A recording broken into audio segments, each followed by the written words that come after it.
Good Shabbos, good Shabbos, good Shabbos, and of course today is Rosh Chodesh, so Chodesh Tov as well. It was suggested by someone that perhaps I should use some props when I give my sermon, so I thought I'd give this a go. I don't know what you think, but to be honest, it's not me. So I'm going to get rid of that. But I did have an idea to use some, I won't call it modern technology, although I have used a printer, as a way of perhaps enhancing the message that I give you today. So what I'd like to do is ask you a question. The question is very straightforward. It's simply this. What is the word the Torah uses to describe a plague? Okay? Simple question. What word do we use to describe a plague? And the answer is that the word is magefa, a plague. And there it is on the screen. You can see there's the word magefa, and from the root negef, which means to smite or to afflict. And that's the word that would normally be used in the Torah. Now let me ask you, what does it use to describe the plague of Tzara'as? And the answer is not magefa, not negef, but this. Nega Tzara'as. Nega is another word which means plague, but it's a different word to magefa, to negef, and here's a clear example where you can see both of them together. You have a very similar root, and you have the nun and the gimel, which are the same, but instead of having the pei for negef or magefa, you have an ayin for nega. Why would the Torah use a different term to describe Tzara'as? One way to approach that is to think about when else does the Torah use the word nega? Is there anything we can learn from the use of the word nega? And we have it here, in the case of the Metzorah. In this particular example, we have the person who's chopping out the piece of Tzara'as from his home. Nega Tzara'as. The only other time we use it is here. The Torah talks about the nega that struck the firstborns. The firstborns who were killed in Egypt were killed by a plague, a nega. There's lots of similarities between the nega of the firstborns, the plague of the firstborns, and the nega of Tzara'as, not so much in how they manifest themselves, but in terms of how they were treated. The Metzorah had to take hyssop and cedarwood and have a purification process.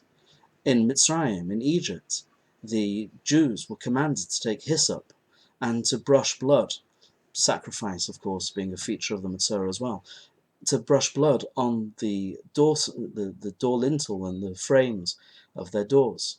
Those could have been made of wood, maybe even cedar wood. So there's similarities between the treatment of the two conditions, the two maladies. But I want to look at it from a slightly different perspective, and to suggest that the difference between magefa and nega, as Rabbi Shimshon Raphael Hirsch points out, is that, as I said before, magefa is to strike, whereas nega, the root of nega, is to touch. Lahagia means to arrive somewhere. Lingoa is to touch something. Nega is touching. A plague is usually manifest as something which strikes us. But there's something about the Egyptian plague and something about Tzara'at where the two are linked. Do you remember I showed you that picture of the person chopping his house apart to remove the Tzara'as from his house? Well, we're told that occasionally when that happened, the home would be destroyed and they would find in the walls of the home treasure. Now, for the person who was afflicted with Tzara'at, that was clearly a nice bonus at the end. But it wasn't in their thought process when they were attacked, when they were afflicted in the first place. And similarly in Egypt, the outcome was a good one for us. The Jews were spared as a result of putting the blood over the doorstep. They avoided over the lintel. I'm not going to do more takes of this. They avoided the plague. And so the idea of nega, of being touched, I think, is suggesting that sometimes Hashem touches us in different ways. Sometimes it's a loving embrace. Sometimes it's in a much harsher way.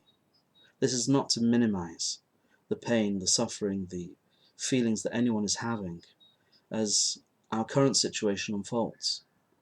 God forbid. If people are in pain and sorrow and trouble, we need to reach out to them to help them in any way we can and support them through this.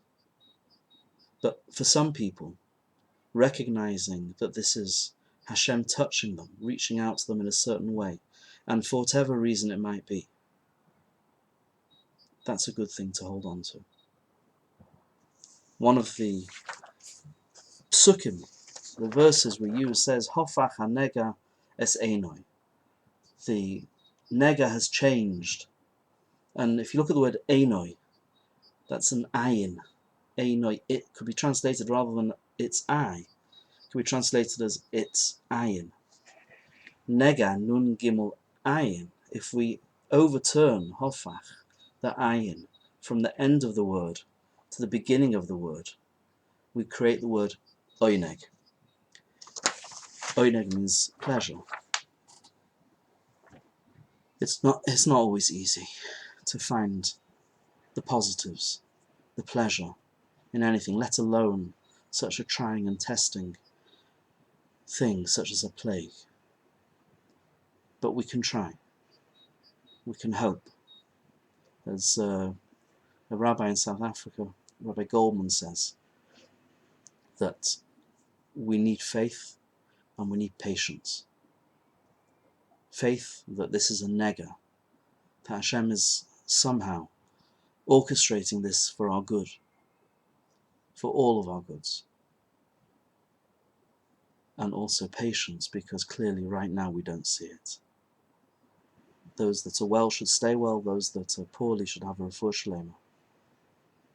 And I don't mean, as I said, and I want to reiterate, to minimize anyone's pain or suffering or sorrow.